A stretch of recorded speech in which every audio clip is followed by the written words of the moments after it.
Station 11 dropping. I just saw the picture you chose for this, just made me laugh. HBO's, I guess, like big breakout show, Station 11, finishing up its one season. Its only season, Yeah, based miniseries. off the book. Um, this past weekend, and man, what a surprise and what a delightful ride this was. I was uh, talking with friend of the pod, Sean McKenna, today, who was asking what TV I'm watching, asking for some recommendations. I said, "You're a fan of The Leftovers." I also know that he was a fan of the early seasons of The Walking Dead. I said, if you mash those two things together, take kind of the premise of The Walking Dead, but with the ambition of The Leftovers, Yeah. this is what you got with Station 11. Featuring a Leftovers alumnus at the helm in Patrick Somerville. Yes. Yeah. Perfect And marriage. I gotta say, Station 11, completely satisfying 10 episode miniseries. And man, I just hate that it came at this time of year, because it's like it probably should have been on our best TV of last year, and now it's probably going to be forgotten in the best TV this year. And I just want to talk about it more. This is so much fun. Yeah. I mean, I'm definitely putting it on the 2022 list in part because it didn't end until the 2021 list was done. Yeah, tough timing for lists, but I think people are gonna really ride for it, rightfully so, because it's just a really successful, high level show. I wasn't familiar with the book, but the book was very successful, very well liked. So there was a bit of hype going in for people in the know. But either way, what's so great about this is that it's it's everything The Walking Dead isn't. It's not Why the Last Man. This is a show that doesn't give a flying fuck about plot because it's not important to the series. The goals of the show, the goals of the storytelling do not involve major plot. And that's really awesome because it's executed on so well. The journey you go on with the characters, really expert juggling of multiple timelines, flashbacks, flash forwards, etc. Everything just really works and hits successfully on these core emotional, these core character beats. And yeah, do you have questions about how things happen and what things could happen? Absolutely, because the world is so finely drawn that you just want to learn more. And if you even think about macro view, what is Station 11 about? It's about a group of people in a few different locations around Lake Michigan. That's it. This whole premise of how Station 11 begins with a flu knocking out 90 whatever percent of the world's population. Yeah, I mean, there's some questions. What else is going on in other locations, right? But no, that's not what the show is about. It's about these specific people that really just kind of stick around in the same area. And because the characters are so well developed, it doesn't matter that there's no like plot ambition because it's completely irrelevant. Yeah, man. I think you spelled it out in a really great way, because when, even if you go listen to our review of the first couple episodes of the show, um, we talked about like, I can't wait to see like how this propels this forward, or where Mackenzie Davis is really going with this. And you had David Zavato, or Daniel Zavato, as the prophet, right? Yeah, And Tyler. yeah, and Tyler, and you're kind of like, he's this villain, like very like ominous character. And what it really ends up being is a meditation on the human experience and the need we have for community and other people, Yeah. and how we deal with loss and grief, and just so many different themes, even themes about like authorship and stealing authorship, or what it means Mhm. to be known as the author of something, and I think notably like a black woman, like having her work kind of be credited to somebody else in the show. um just To me was incredibly like thought provoking, and kind of in what it was trying to say. And the thing is, like, every single character you end up caring about, no matter how much time you spend with them. Like when you first meet Frank in the first couple episodes, Mm. you're like, he's a dick. Like, he didn't want to let his Yeah. brother and this girl in as the world is ending. Like, wanted to like get them out as fast as possible. And then you get the episode where Mackenzie Davis has this like fever dream remembrance of her time with Frank and Even. Javin. Thank you. Um, and it just totally changes your perspective. And no character in this is totally good or totally bad. It's so fully drawn for everybody, and really really impressive. Um, I wanted to like z- zoom in a little bit on some of the characters or moments that you found yourself appreciating most or most taken by. Any performances that you really liked? Let's start there. Yeah, I liked a lot of the performances. I think a lot's been made of episode 3, which was released at the start. Yeah, Daniel Deadweiler's performance as Miranda. I think that's where the show really takes off and you kind of understand like what's going on at Station 11 as like an enterprise, because going to this completely new location, learning about this completely, to this point, an unknown character to this core group, and you're like, what's going on here? There's nothing to do with the traveling symphony. Like what's happening? And just a really, I think, masterful job there. I also was really taken with uh episode 5, yeah. where you get The the Severn City Airport. correct, where you get the airport speech from David Wilmot from Clark, and then this whole episode was written by Cord Jefferson, of course, Emmy winner for Watchmen. But that episode being the origin story of the prophet, why Tyler becomes who he becomes, and you might even see coming halfway through the episode, but like you just don't care because it's done so well. I think both the kid playing young Tyler as well as Daniel Zavato as Tyler, as you said, it is really doing like impressive stuff. Apparently, Tyler's a bit more sinister of a figure in the novel, and obviously there's some questions about how the undersea works and maybe even how he Tyler communicated the stand down to his child warriors at the airport at the end there. Regardless, the performance is really strong.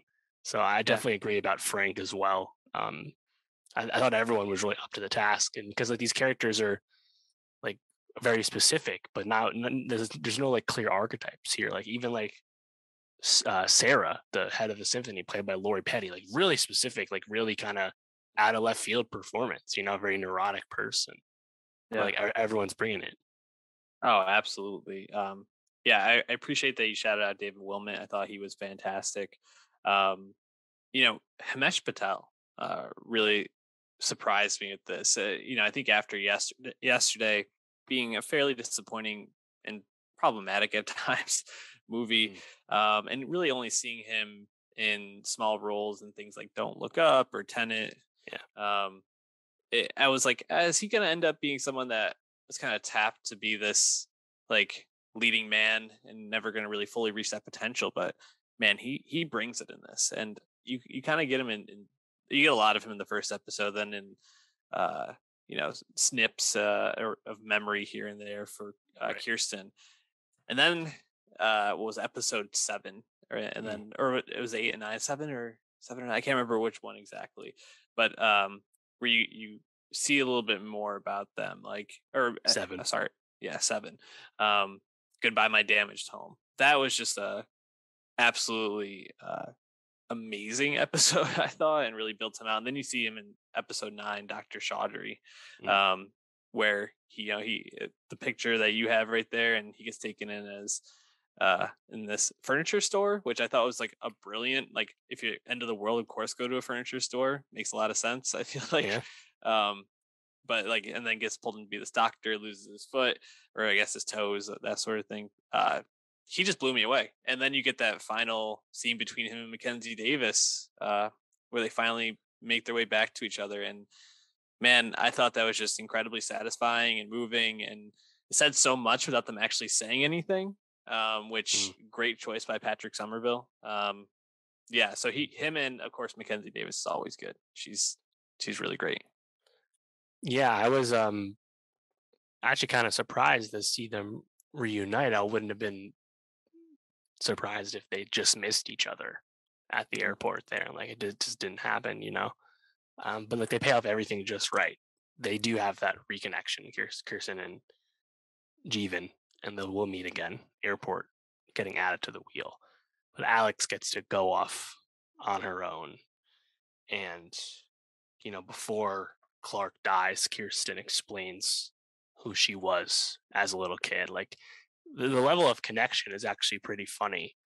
Um, because like it might seem circumstantial, but then you kind of realize like, no, all these people are just in the same location basically the whole time. So it does kind of make sense, I guess. Yeah. But um, I just feel like everyone was really cool. And um, on top of that, you have some really choice like needle drops. In episode 9, at the end, you had the TLC creep drop, very Yep. notably with all the moms dancing and stuff like that. That was cool.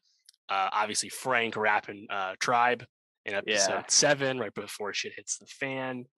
Love that. At the end of episode 9, of course, as the credits are about to roll, you hear more Tribe with "Can I Kick It." Um, but I'm just really taken with how the breakdown of society is not the point. It's Yep. about connection and like something even smaller, like the power of art, and like Mhm. what matters and finding value in the past versus what's to come. And, a different show would explain who the red bandanas are, but Yeah. Station 11 doesn't because it doesn't need to. Doesn't matter. Yeah. Um, I think the moments that I'm probably going to look back and be most impressed by. This is my guess now. I mean, I hope a chance to rewatch this at some point. We watch so much stuff. Rewatching isn't usually something we can do, but it's just like the small lines between each other. Like in the final episode, as they're talking before they go their separate ways, Kirsten says to Jeevan, "I never felt scared with you," and it's like such a simple way of really saying like, you were home to me in a way I had never had, or I had during this really tumultuous time in all of our lives. Um, and it's just so like simple and well written and something someone actually like might say. And Jeevan doesn't really say that much back to her. He just kind of like, I was always scared. And it's just says so much in that moment about like parenthood and like the dynamics of being a caretaker, and uh expertly written, expertly acted, incredibly well crafted. I also just want to shout out the Hamlet scene between Oh yeah. Tyler and his mom and Clark. So fucking powerful and so well acted and absolutely riveting. I thought that the way that was shot and the drama of it all, Kirsten making the decision not to like intervene, Mm. perfect, All beautiful. the double meaning of the dialogue is so choice, Yeah, and like it's built up to it. It's like, no, this is a group that performed Shakespeare, and the very first scene in the whole show is King Lear. uh Bernal dying to King Lear. So like Hmm. it all makes sense, and yet like you get this like all this double meaning. It's really great. Shout out to Matilda Lawler as young Kirsten. Really Yeah. impressive for a young actress. She was tremendous. It's kind of funny to see.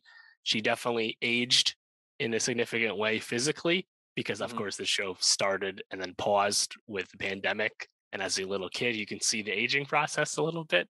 Hmm. But regardless, she was really great. Yeah, I just want to shout out one more acting moment, which is Danielle Deadweiler doing the making the phone call to Yeah, the cockpit. huge Man, moment. uh, the way that she delivers those lines and just like the meta commentary on what we've all gone through in this past year and a half. I wonder if that was written after COVID started or like Right. sometime after, Yeah, I don't know because the book well enough to say. it's so powerful. And yeah, I thought she was just great all the time that she got. And of course you get Timothy Simons just kind of like being her little sidekick, which he's always like fun to watch. So Happy to see. David Cross showed up for a little bit, which was That's right. nice. Yep. The landmine thing was funny because like I feel like he set these up and then they just ran straight through. There's just a straight through line through these landmines. Anything else you want to say about Station 11? Nope. It's really great, and Yeah. seems like the word is getting out. And HBO Max. There was all this talk about when HBO Max came to be. Oh, will it dilute the HBO brand? Well, you know what? The shows that HBO proper doesn't make that still live on HBO Max, shows like Hacks, Made for Love, and now Station 11, So far, so good. The HBO brand is not being sullied. These shows are No. great.